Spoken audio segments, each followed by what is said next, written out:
सबसे पहले आपको बताएं कि शहर में पानी के नए कनेक्शन के वसूल के लिए बड़ी खबर है। वासा ने ई खिदमत मरकज में वाटर कनेक्शन की दरखास्तों की वसूली की इजाज़त दे दी है। दरखास्त पर कनेक्शन लगने के लिए 10 रोज़ की डेडलाइन भी मुकर्रर कर दी गई है।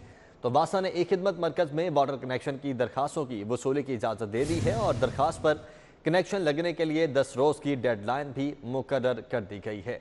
दुरनायाब इस वक्त हमारे साथ मौजूद हैं, मज़ीद तफसीलात लेंगे। जी दुरनायाब।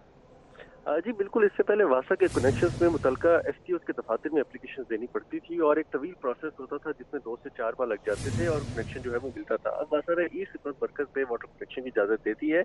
आइंदा कोई भी शहरी, कोई भी सारिफ वाटर कनेक्शन के लिए ई खिदमत में दरखास्त देगा, उसके साथ शनाख्ती कार्ड, मलकियती कागजात, बिजली का बिल या करीबी हमसाये में पानी के बिल का कनेक्शन की कॉपी लगाएगा और उसको वाटर कनेक्शन जारी किया जाएगा। 10 रोज के अंदर अंदर वाटर कनेक्शन देने का वास्ता पाबंद होगा।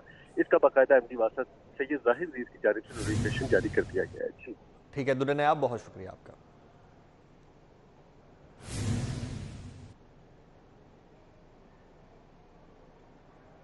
तो शहर में पानी के नए कनेक्शन के लिए अच्छी खबर यह है कि खिदमत मराकज़ पर वाटर कनेक्शन की दरखास्तें वसूल की जाएंगी अब, और वासा ने खिदमत मराकज़ पर दरखास्त वसूली की इजाज़त दे दी है, जबकि वासा का फोकल पर्सन दरखास्त वसूली में मुआवनत करेगा।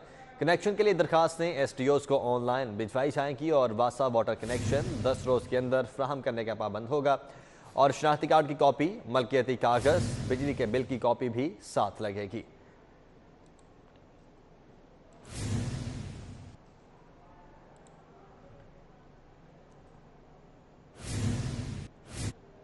आगे बढ़ते हैं। गुलशन रावी के इलाके में अल्फलाह सुपर स्टोर पर 5 रोज में दूसरी डकैती की वारदात हुई है। मोटरसाइकिल सवार 3 डाकू पहली वारदात में 1.5 लाख, जबकि गुज़श्ता रोज होने वाली डकैती में 2.5 लाख कैश लूट कर फरार हो गए। सीसीटीवी फुटेज में मुलजिमान को लूट मार करते हुए देखा जा सकता है। ये वो फुटेज है जो इस वक्त आपकी टेलीविजन स्क्रीन पर चल रही है। देख सकते हैं कि किस तरह से मुलजिमान की जानिब से लूट मार की जा रही है और कैश की डिमांड की जा रही है। गुलशन रावी के इलाके में अल्फलाह सुपर स्टोर है, जहां पर 5 रोज के दौरान ये दूसरी डकैती की वारदात हुई है। मोटरसाइकिल सवार 3 डाकू पहली वारदात में 1.5 लाख लेके भाग गए और जबकि गुज़श्ता रोज होने वाली डकैती की वारदात में 2.5 लाख कैश लूट कर फरार हुए। सीसीटीवी फुटेज में मुलजिमान को लूट मार करते हुए देखा जा सकता है। गुलशन रावी का इलाका है जहां पर अल्फलाह सुपर स्टोर में 5 रोज के दौरान ये दूसरी वारदात हुई है। पहली वारदात में डाकुओं की जानिब से 1.5 लाख रुपए लूटे गए और दूसरी वारदात में 2.5 लाख रुपए लूट लिए गए और डाकू ये नकदी लूट कर चलते बने फरार हो गए। ये वो फुटेज है जो इस वक्त आप देख सकते हैं अपनी टेलीविजन स्क्रीन पर। दूसरी वारदात की ये फुटेज है। पहली वारदात में 1.5 लाख रुपए लूटे गए और दूसरी वारदात में 2.5 लाख कैश लूटा गया और 5 रोज के दौरान ये 2 वारदातें एक ही स्टोर पर हुई हैं। अल्फलाह सुपर स्टोर है जो कि गुलशन रावी के इलाके में मौजूद हैं। वकास अहमद इस वक्त हमारे साथ मौजूद हैं। वकास, 5 रोज के दौरान एक ही सुपर स्टोर पर दूसरी डकैती की वारदात हुई है, किस जानिब ये निशानदही कर रही है? देखिए, जो मुतासर दुकान स्टोर मालिक है वो काफ़ी परेशान है इस वारदात को लेकर, क्योंकि 5 रोज़ के दौरान 2 वारदातें हो चुकी हैं और पुलिस का कहना है कि वो मुलजमान को गिरफ्तार करने की कोशिश कर रहे हैं। लेकिन मुतासर जो स्टोर मालिक है उसका कहना है कि पुलिस बातों से बेहतर कुछ करे, क्योंकि 4 रोज़ कबल जब वारदात हुई तो उसमें 3 डाकू आए और उन्होंने 1.5 लाख कैश लूटा और वहाँ से फरार हो गए, जिसकी फुटेज और शवाहिद जिस वक्त पुलिस ने इकट्ठे की है और ये कहा कि मुलजिमानों को गिरफ्तार कर लेंगे। लेकिन 4 रोज गुजरे, 5वें रोज दोबारा से शुबा यही है कि वही मुलजिमान है जिन्होंने पहले वारदात की थी, लेकिन क्योंकि नकाब पहना हुआ था और इसलिए वो पहचान शनाख्त नहीं कर पाए थे। और इस दफा हुआ ये कि 7 वीडियो जो थी सीसीटीवी फुटेज का रिकॉर्ड वो भी साथ ले गए ताकि कोई शवाहिद ही ना मिले। ताहम पुलिस ने फिंगरप्रिंट्स और दीगर जो शवाहिद है वो इकट्ठे कर लिए हैं और पुलिस ने फिर तसल्ली दी है कि ना सिर्फ पहली वारदात के मुलजिमान गिरफ्तार होंगे बल्कि ये दूसरी वारदात के मुलजिम भी गिरफ्तार होंगे। ठीक है वकास, बहुत शुक्रिया आपका।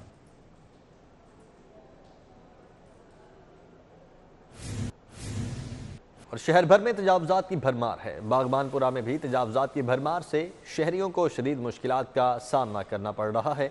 शहरी शदीद गमो गुस्से का शिकार हैं और उनकी जानिब से कहा जा रहा है कि रोड्स पर पैदल चलना भी मुहाल हो जाता है।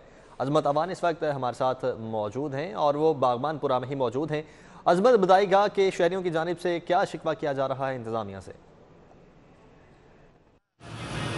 जी बिल्कुल, शहर भर में तजावज़ात की भरमार है और ज़िले इंतज़ामिया गैर कानूनी तजावज़ात को रोकने में बिल्कुल बुरी तरह से नाकाम है। अगर मेरे कैमरामैन अंजुम आपको दिखा सकें किस तरह जो ट्रैफिक की रवानी है यहाँ पर बुरी तरह मुतासिर है और ये इलाका भगवानपुरा का है, जहाँ पर गैर कानूनी रेडियो की वजह से यहाँ पर जो ट्रैफिक है वो बुरी तरह मुतासिर हो गई है। जो 2 मिनट का रास्ता था वो घंटों में तय होता है। यहाँ पर कपड़े जूतियों की जो गैर कानूनी स्टॉल्स हैं वो यहाँ पर लगाए गए हैं, जिससे जो यहाँ के शहरी उनको शदीद मुश्किलात का सामना भी करना पड़ता है। हमारे साथ यहाँ पर कुछ शहरी भी मौजूद हैं, उनसे भी जानने की कोशिश करते हैं। मुझे ये बताइएगा कि आपको ये जो गैर कानूनी स्टॉल्स में क्या मुश्किलात पेश आती हैं?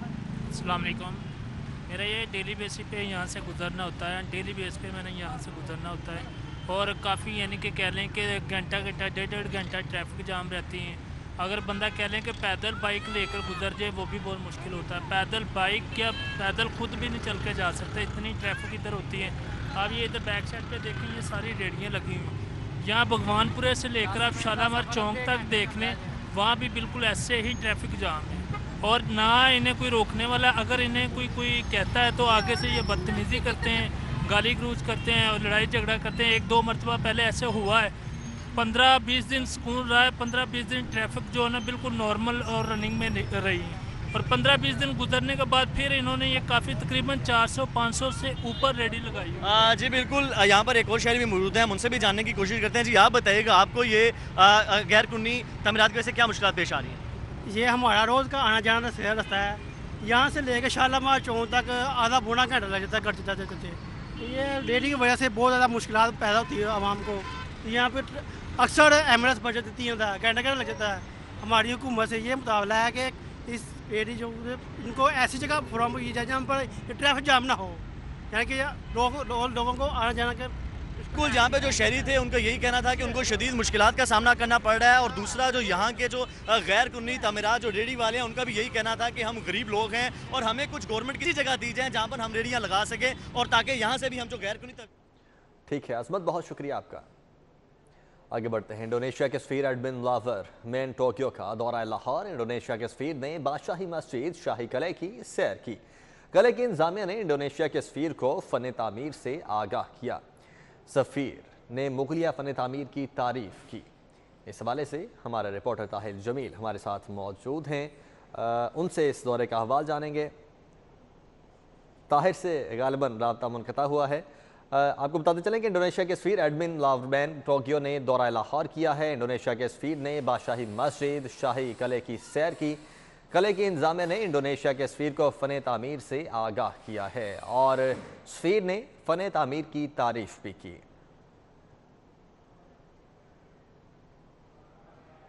इंडोनेशिया के सफ़ीर ने बादशाही मस्जिद शाही किले की सैर की। किले के इंतजामिया ने इंडोनेशिया के सफ़ीर को फ़न तामीर से आगाह किया, जबकि मुगलिया फ़न तामीर की तारीफ़ की गई सफ़ीर की जानिब से।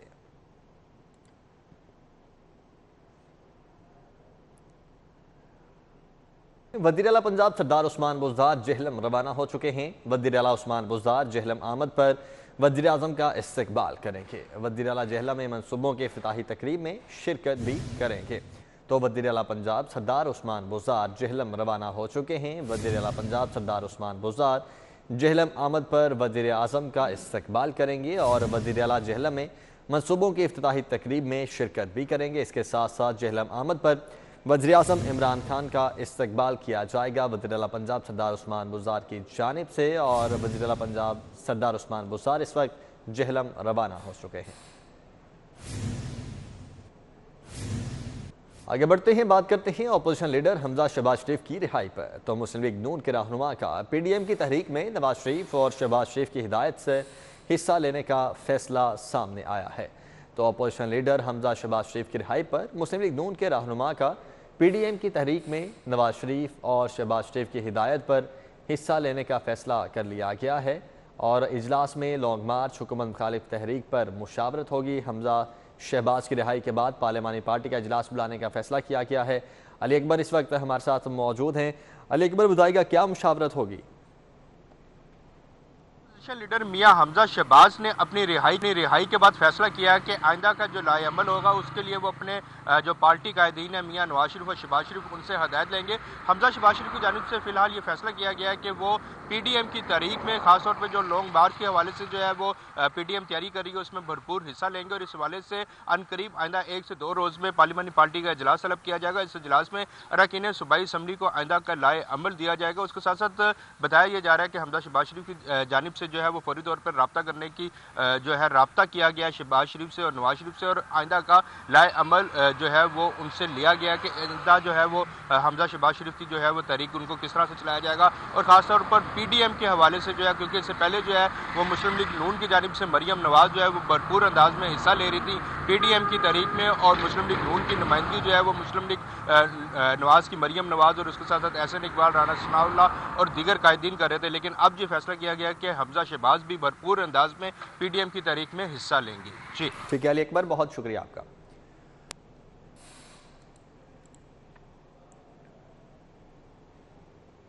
पाकिस्तान रेलवे की आमदन में इजाफे के लिए मुल्क भर के अहम मकामात पर बने रेस्ट हाउसेस आम सयाहों के लिए खोलने का फैसला कर लिया गया है। आम शहरी भी VVIP रेलवे गेस्ट हाउसेस को रेंट पर हासिल कर सकेगा। वज़ीर रेलवे आजम खान स्वाति ने लाहौर समेत तमाम डिवीजन से रेस्ट हाउसेस की तफसीलात भी तलब कर ली हैं। तो रेस्ट हाउसेस को आम सयाहों के लिए खोलने का फैसला किया गया है। पाकिस्तान रेलवे की जानिब से आमदन में इजाफे के लिए मुल्क भर के अहम मकामात के जितने भी रेस्ट हाउसेस हैं आम सयाहों के लिए खोले जाएंगे। आम शहरी भी VVIP रेलवे गेस्ट हाउसेस को रेंट पर हासिल कर सकेंगे। वज़ीर रेलवे आजम खान स्वाति ने लाहौर समेत तमाम डिवीजन से रेस्ट हाउसेस की तफसीलात भी तलब कर ली हैं। तो शहरी रेलवे गेस्ट हाउसेस को किराए पर हासिल कर सकेंगे और वज़ीर रेलवे ने डिवीजन से इन हाउसेस की तफसीलात भी तलब कर ली हैं। लाहौर स्टेशन, म्यो गार्डन, वॉल्टन के हाउसेस किराए पर दिए जाएंगे। इसके अलावा फैसलाबाद, मरी, रावलपिंडी के हाउसेस भी किराए पर दिए जाएंगे। सखर, मुल्तान, कराची, पेशावर और अटक के गेस्ट हाउसेस भी इनमें शामिल हैं। ये फैसला किया गया है पाकिस्तान रेलवे की जानिब से और आमदन में इजाफे की वजह से ये फैसला किया जा रहा है। आम सयाहों के लिए तमाम रेस्ट हाउसेस खोले जाएंगे और आम शहरी भी VVIP रेलवे रेस्ट हाउसेस को रेंट पर हासिल कर सकेंगे। वज़ीर रेलवे आजम खान स्वाति ने लाहौर समेत तमाम डिवीजन से रेस्ट हाउसेस की तफसीलात तलब कर ली हैं।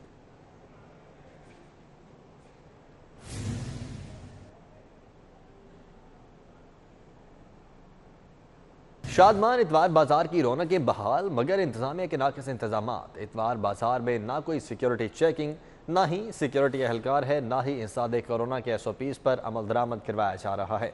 साउथ बट इस वक्त हमारे साथ मौजूद हैं। साउथ, क्या सूरत हाल देख रहे हैं आप? आज बिल्कुल इंसदादे कोरोना SOPs पर अमल दरामद करवाने के लिए जो इतवार बाज़ार शहर के मुख्तलिफ इलाकों में बंद किए गए थे उनकी रौनकें तो बहाल हो गई हैं, लेकिन उनके इंतजामात इंतहाई नाक़िस है। मैं अपने कैमरामैन से रिक्वेस्ट करता हूँ आपको दिखाएं कि शादमान इतवार बाज़ार में मौजूद हूँ। ये उसका मरकज़ी गेट है जिसके ऊपर किसी किस्म की कोई सिक्योरिटी चेकिंग है, ना सिक्योरिटी का कोई स्टाफ मौजूद है और ख़ास तौर पर आप देख सकते हैं कि गाड़ियाँ हों, मोटरसाइकिलें हों, कोई भी यहाँ पर इन हो रहा है या आउट हो रहा है, कोई भी इंतज़ामिया का बंदा यहाँ पर पूछने वाला नहीं, चेकिंग करने वाला नहीं। और ख़ास तौर पर जो हुकूमत की जानिब से बार बार ये कहा जा रहा है कि इंसदादे कोरोना के SOPs पर आप अमल दरामद करें और ये कोरोना भी ख़त्म नहीं हुआ, आप लोगों को बहुत ज़्यादा अपना ख्याल करना पड़ेगा, उस पर भी अमल दरामद होता नज़र नहीं आ रहा। स्टॉल जो लगे हुए हैं, किसने लगवाई हैं, कैसे लगवाई हैं, इसकी कोई नोटिफिकेशन मौजूद नहीं है। ज़िले इंतज़ामिया की जानिब से कोई बाकायदा तौर पर नोटिफिकेशन जारी नहीं किया गया है इन इतवार बाज़ारों को बहाल करने के लिए। और फिर भी कैसे बहाल हो गए, ये एक सवाल बन चुका है। एक ज़िले इंतज़ामिया के कुछ एहलकार वहाँ पर बैठे तो हुए हैं अपना स्टॉल लगाकर, लेकिन उनको भी शायद नहीं पता कि ये किसके नोटिफिकेशन पर बहाल हुए हैं। और आप बाज़ार में देख सकते हैं कि मोटरसाइकिल सवार हो, गाड़ी सवार हो, वो बगैर चेकिंग के अंदर आ रहे हैं, अपना सामान ले रहे हैं, शॉपिंग कर रहे हैं और रिक्शों में बैठकर या गाड़ियों में बैठकर यहाँ से वापस रवाना हो रहे हैं। अगर सब्जियों के निर्खों के हवाले से बात करें तो उसमें उतार चढ़ाव का सिलसिला जारी है। हर स्टॉल के ऊपर बिलाशुबा ये स्टॉल पर रेट लिस्ट तो लगी हुई है और ज़िले इंतज़ामिया की मार्केट कमेटी की लगी हुई है। तो ये सवाल बन गया है कि अगर बाज़ार बहाली का नोटिफिकेशन नहीं हुआ और यहाँ पर सिक्योरिटी के और इनसे ज़्यादा कोरोना के SOPs नहीं हुए तो ये मार्केट कमेटी के जो लिस्टेड और नोटिफाइड लिस्टेड है वो यहाँ पर कैसे पहुँच गई। आलू के निर्ख के वाले से बात करें तो आलू का रेट आज 33 रुपये, प्याज 25, टमाटर 30, लहसुन 250 रुपये फ़ी किलो, अदरक के रेट में 230 रुपये अदरक फ़ी किलो बिक रहा है यहाँ पर। खीरे का रेट 45 रुपये, करेले 175, जबकि मेथी 45 रुपये फ़ी किलो में फ़रोख्त की जा रही है। इसी तरह बैंगन 73, बंद गोभी 22, नींबू 82, अरवी 120, मटर 145 रुपये फ़ी किलो, जबकि भिंडी 165, शलगम 20, मूली 25 और गाजर भी 25 रुपये फ़ी किलो में फ़रोख्त हो रही है। जो यहाँ पर शहरी आ रहे हैं वो अपने यहाँ पर काफ़ी ज़्यादा टेंशन भी फील कर रहे हैं कि किसी की सिक्योरिटी चेकिंग नहीं हो रही, इनसे ज़्यादा कोरोना के SOPs पर अमल दरामद नहीं हो रहा। टेंट वक्त लगाए गए हैं, जिस तरह शादमान के इस इतवार बाज़ार में लगाए जाते थे, सड़क को दोनों तरफ से बंद भी किया गया है। ठीक है साउद, बहुत शुक्रिया आपका। अवाम पर एक और पेट्रोल बम गिराने की तैयारी की जा रही है। ओगरा की तरफ से पेट्रोल की कीमत में 20 रुपये 7 पैसे और डीजल की कीमत में 19 रुपये 61 पैसे इजाफे की समरी पर हतमी फैसला आज होगा। महंगाई के मारे शहरियों ने वज़ीर आज़म से रहम की अपील कर दी है। रिजवान नकवी इस वक्त हमारे साथ मौजूद हैं। रिजवान, क्या रद्द-अमल है इस फैसले पर शहरियों का? जी बिल्कुल, ओगरा की जानिब से पेट्रोलियम मसनूआत की कीमतों में एक मरतबा फिर इजाफा करने के लिए समरी जो है ये भिजवा दी गई है और पेट्रोल की कीमतें फ़ी लीटर 20 रुपये 7 पैसे, जबकि डीजल की कीमत में 19 रुपये 61 पैसे इजाफा करने की तजवीज़ जो है ओगरा की जानिब से दी गई है। आज वज़ीर आज़म से मुशावरत के बाद जो है वो पेट्रोलियम मसनूआत की कीमतों में इजाफा करने का हतमी फ़ैसला किया जाएगा। यहाँ पे शहरी मौजूद हैं, उनसे बात करेंगे। आप बताइएगा कि ये जो ओगरा की जानिब से इजाफे की तजवीज़ दी गई है, इस पर आपकी जो जेब है उस पर कितना असर पड़ेगा? कितना पेट्रोल आप डेली डलवाते हैं? सर हम कम से कम 200, 250, 300 का डेली डलवाते हैं। अगर 20 रुपये बढ़ेगा तो हमारा तो समझ लो कि 60 रुपये बढ़ गया। हम बड़े परेशान हैं, बहुत टेंशन में है कि कैसे बच्चों का रोज़गार हम कमा रहे हैं। हमें पता है, ये तो हमें पता है। हमें मोटरसाइकिल का भी हाल देख लें क्या हुआ है, क्योंकि पैसे ही नहीं है कि इसके ऊपर लगाएं हम, और पेट्रोल हम कैसे पूरा कर सकते हैं। ये तो हम बहुत परेशान हैं जनाबे वाला। हमारी इमरान खान से यही गुजारिश है कि हमारे ऊपर रहम करे, हमारे ऊपर अपना इतना रहम करे कि हम कुछ बच्चों को तो खिला सकें। पेट्रोल तो क्या डलवाना, बच्चों को कुछ खिलवा दें तो फिर वही बहुत बड़ी बात है। तो हम तो बहुत परेशान हैं जनाबे वाला। हम क्या कह सकते हैं? वज़ीर आला पंजाब से भी कहते हैं कि जनाब हमारे पे करम करें, हमारे पे रहम करें। हमें किस हाल में पहुंचा दिया इन्होंने, हमें कोई हाल हमारा बिल्कुल परेशान हाल हुआ है हमारा। हम आपको बता नहीं सकते कि क्या हाल है हमारा। बहुत शुक्रिया, आपने बात सुनी कि शहरियों का कहना है। ठीक है रिजवान, बहुत शुक्रिया आपका। आपको बताएं कि अल्लामा इकबाल इंटरनेशनल एयरपोर्ट पर ASF हुक्काम ने कार्रवाई की है और कार्रवाई करते हुए लाहौर से इस्तांबुल परवाज पर करेंसी स्मगलिंग की कोशिश को नाकाम बना दिया है। बरामद होने वाली करेंसी की कुल मालियत 21,29,500 पाकिस्तानी रुपए बनती है। कस्टम्स काउंटर पर चेकिंग के बावजूद मुसाफिर इतने पैसे लेकर आखिर यहाँ तक कैसे पहुँचा, हुक्काम ने तहकीकात का आगाज कर दिया है। न्यूज़ बुलेटिन से फिलवक्त इतना ही।